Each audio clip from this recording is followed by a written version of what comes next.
Hello everyone. So today's topic of discussion is climate smart agriculture. But इसके पहले I would just like to give you a small update on the topic of election freebies.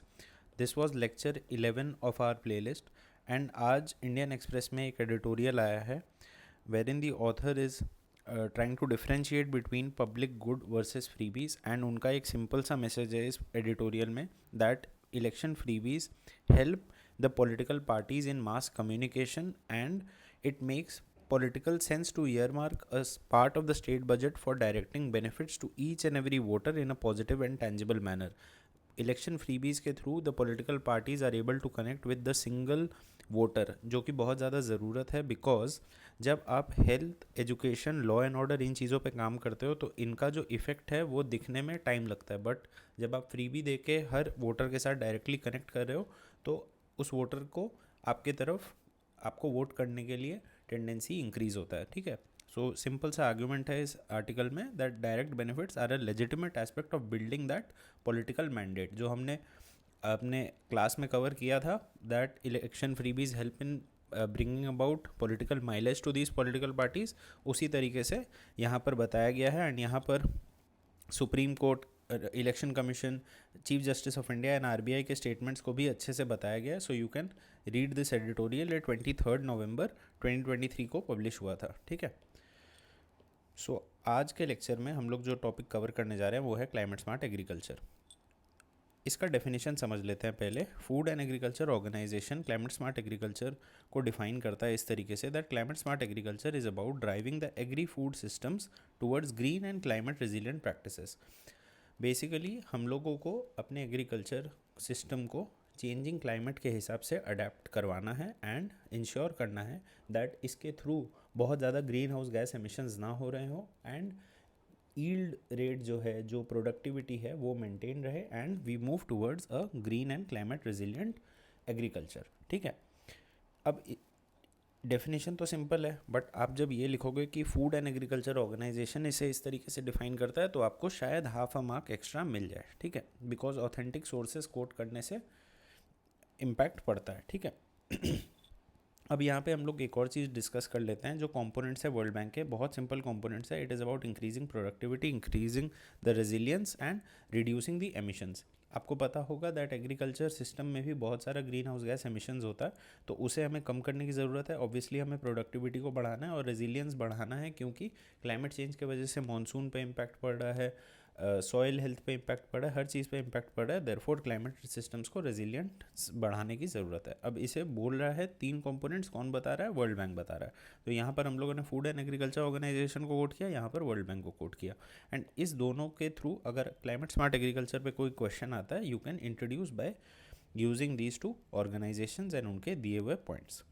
Coming to the data, the agriculture system in India specifically, आपको ये समझना चाहिए कि बहुत ज़्यादा rainfed agriculture पे हम लोग डिपेंड करते हैं, बहुत ज़्यादा ग्राउंड वाटर एक्सट्रैक्शन पे डिपेंड करते हैं and overall even in the world agriculture systems बहुत सारा ग्रीन हाउस गैस एमिशंस के लिए रिस्पॉन्सिबल है. तो हम लोग यहाँ पे देख रहे हैं that 18% of the total green house gas emissions and 90% of the ground water extraction is due to agriculture.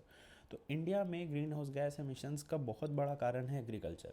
ठीक है, तो क्लाइमेट चेंज को कंट्रीब्यूट भी कर रहा है एग्रीकल्चर एंड क्लाइमेट चेंज से इम्पैक्ट भी हो रहा है. एंड 90% ग्राउंड वाटर एक्सट्रैक्शन, ये हमने वाटर क्राइसिस वाले लेक्चर में कवर किया था दैट इंडिया में सबसे ज़्यादा ग्राउंड वाटर एक्सट्रैक्शन होता है. दिस इज़ अ प्रीलिम्स 2020 का क्वेश्चन में एक स्टेटमेंट भी था. ठीक है, तो वहाँ बहुत सारा रिलेवेंस है इस चीज़ों का.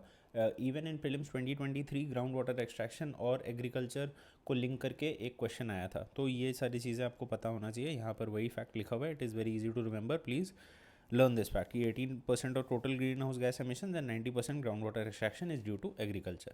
और एक पॉइंट है दैट क्लाइमेट चेंज का डायरेक्ट इम्पैक्ट अगर हमें देखना है तो एग्रीकल्चर इनकम पे डायरेक्ट इम्पैक्ट पड़ता है, which is it can lead to decrease in the agriculture by 15 to 20% on an average. पहले क्या होता था दैट मानसून सिस्टम इस तरीके से था इंडिया में that throughout the monsoon period एक स्टेडी स्टेट ऑफ रेनफॉल हमें मिलता था, but due to climate change now there are shorter spells of rainfall and उनमें जो रेन है उसका जो क्वांटिटी है वो बढ़ गया.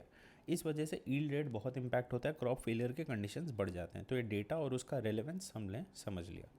But what is the need for climate smart agriculture, क्यों ज़रूरी है ये? बिकॉज इंडिया में 52% एग्रीकल्चर इज़ रेन फेड, और ये रेनफॉल सिस्टम ही तो इम्पैक्ट हो रहा है क्लाइमेट चेंज की वजह से. So because the agriculture system in India is rain fed and extreme weather events are increasing, the case for climate smart agriculture becomes strong. उसके साथ साथ मोनोक्रॉपिंग, आपको पता होगा that rice and wheat system बहुत ज़्यादा ग्रो होता है इंडिया में, and a lot of agricultural land is for rice and wheat.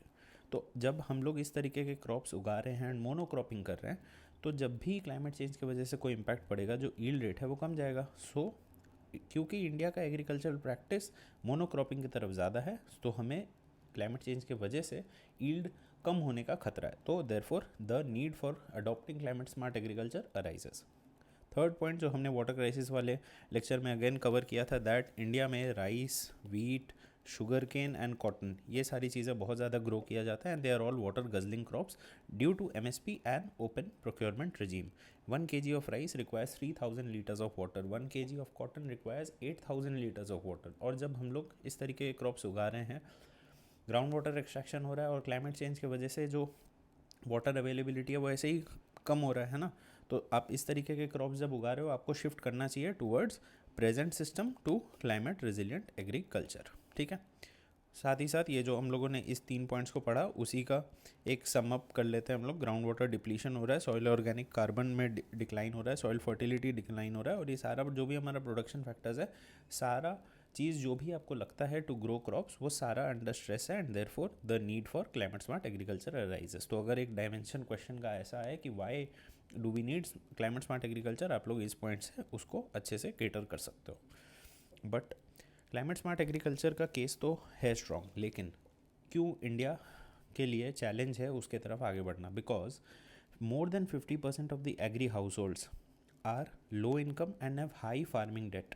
ठीक है. अब इनका स्पेंडिंग पावर इतना ज़्यादा नहीं है, ये लोग क्लाइमेट स्मार्ट एग्रीकल्चर की तरफ बढ़ ही नहीं पाएंगे, बिकॉज इनके पास वो पैसे ही नहीं है कि ये लोग नया टेक्नोलॉजी अडॉप्ट कर सकें. उस तरीके से हमारे को ये देखना पड़ेगा कि अगर फार्मर्स को क्लाइमेट स्मार्ट एग्रीकल्चर की तरफ आगे बढ़ना है, तो government has to give them some incentives. Secondly, fragmented land holdings, ये हम लोग पढ़ते हैं that average size of farm is 1.08 hectares in India. ठीक है. तो जब इतना फार्म साइज छोटा है and more than 86% farmers are small and marginal, वहाँ पर हम लोग क्या एक्सपेक्ट कर रहे हैं कि वो लोग अपने प्रेजेंट प्रैक्टिसेस को छोड़ के जस्ट बिकॉज क्लाइमेट चेंज का चीज़ आ रहा है तो वो लोग शिफ्ट कर जाएंगे easily? It is not possible. When more than 50% are in debt and they have such a small farm to work on, तो ये बहुत ही डिफ़िकल्ट है इंडिया में in the present scenario. Reality of the situation is कि adopt करने में बहुत सारे चैलेंजेस होने वाले हैं. Similarly, lack of knowledge, lack of government support, ये तो आप हर जगह लिखोगे, अवेयरनेस नहीं है. उसके साथ साथ क्लाइमेट डेटा एंड प्रोजेक्शंस का डिसेमिनेशन नहीं हो रहा है, यही अवेयरनेस और लैक ऑफ नॉलेज इसके वजह से ही हो रहा है. ठीक है. क्योंकि गवर्नमेंट के थ्रू या फिर प्राइवेट सेक्टर के स्टार्टअप्स बहुत ज़्यादा कंट्रीब्यूट इस चीज़ में नहीं कर पा रहे हैं कि दूर दूर में जो फार्मर्स अपने एग्रीकल्चर सिस्टम्स को चला रहे हैं, वो लोगों को पता रहे कि हाँ, वो लोग they are getting impacted by climate change. तो उनको जब इन्फॉर्मेशन नहीं डिसेमिनेट होगा, उनका अवेयरनेस नहीं राइज होगा, and therefore the challenge to adopting climate smart agriculture will only increase. ठीक है. अब यहाँ पर हम लोग देख लेते हैं कुछ क्लाइमेट स्मार्ट एग्रीकल्चरल प्रैक्टिसेस, कुछ केस स्टडीज़ और गवर्नमेंट इनिशिएटिव्स जो लिए गए हैं. क्लाइमेट स्मार्ट एग्रीकल्चरल प्रैक्टिसेस, अब यहाँ पर आई हैव लिस्टेड 4 पॉइंट्स. अब ये सारे अपने आप में एक लेक्चर हैं ऐसे अगर देखा जाए तो. प्रिसीशन एग्रीकल्चर का क्या मतलब होता है? जब आप सैटेलाइट इमेजेस, ड्रोन्स, नए नए टेक्नोलॉजीज़ का यूज़ कर रहे हो and you are basically maintaining a principle of 5R. Precision agriculture depend करता है 5R प्रिंसिपल पे. Right input, right amount, right place, right time and right manner. तो आपको हर चीज़ का ध्यान रखना है. ठीक है. तो प्रिसीशन एग्रीकल्चर ऑब्वियसली एक्सपेंसिव है एंड देयरफॉर क्लाइमेट स्मार्ट तो है, बट अडॉप्शन इंडिया में बहुत डिफिकल्ट है. ऑर्गेनिक फार्मिंग, हम सबको पता है that over use of fertiliser, pesticide, इसके वजह से बहुत ज़्यादा सॉइल कंडीशंस ख़राब हो रहे हैं, agricultural runoffs to water bodies हो रहे हैं. तो ये सब चीज़ों को ही ये सारे चैलेंजेस को मीट करने के लिए ऑर्गेनिक फार्मिंग को बहुत ज़्यादा प्रमोट करी है government. Similarly, zero budget natural farming, इसके भी 4 पिलर्स होते हैं: बीज अमृत, जीव अमृत, मल्चिंग एंड वफासा. तो ये सारे अपने आप में लेक्चर है एक तो. ठीक है. लेकिन ये सारे क्लाइमेट स्मार्ट एग्रीकल्चरल प्रैक्टिसेस है, इसीलिए मैंने यहाँ पे लिख दिया.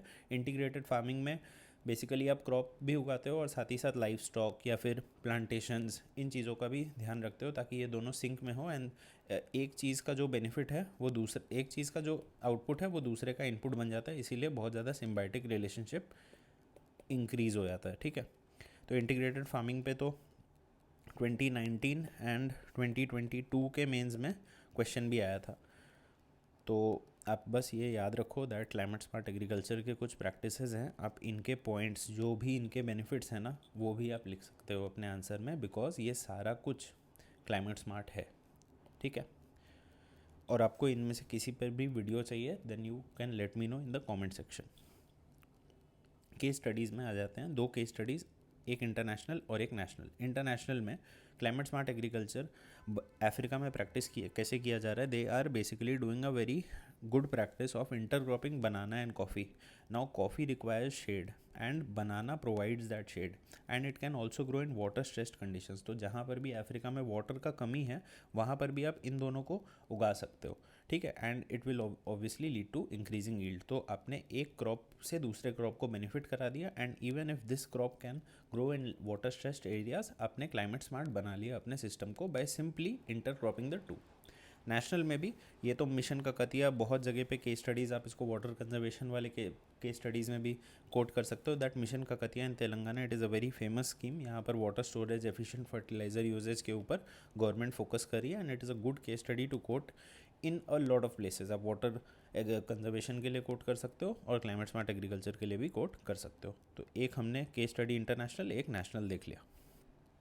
गवर्नमेंट इनिशिएटिव्स यहाँ पर 4 लिखे हुए हैं, आप 2-3 याद रखने की कोशिश करो। That government has started national mission on sustainable agriculture, government has started PM कृषि सिंचाई योजना, परंपरागत कृषि विकास योजना एंड क्लाइमेट स्मार्ट विलेजेस। अब ये जो national mission on sustainable agriculture है, दिस इज अ सब component of the national action plan on climate change, ठीक है। इसमें 8 कॉम्पोनेंट्स है, उसका एक कॉम्पोनेंट है सस्टेनेबल एग्रीकल्चर, उसका ही एक और सब कॉम्पोनेंट है ये परंपरागत कृषि विकास योजना। यहाँ पर हम लोग बेसिकली ऑर्गेनिक प्रोडक्शन पे ध्यान दे रहे हैं। हमने बोला ना कि organic farming is a climate smart agricultural practice, तो हम लोग परंपरागत कृषि विकास योजना को यूज़ कर सकते हैं।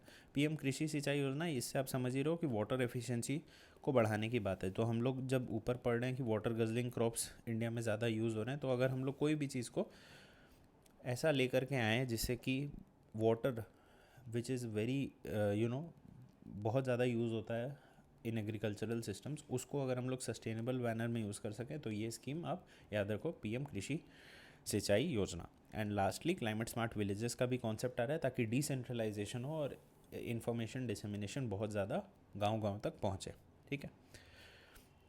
फाइनली थोड़ा वे फॉरवर्ड देख लेते हैं, बिकॉज हमने चैलेंजेस जैसे कवर किए, तो इन चैलेंजेस को कैसे केटर किया जा सकता है।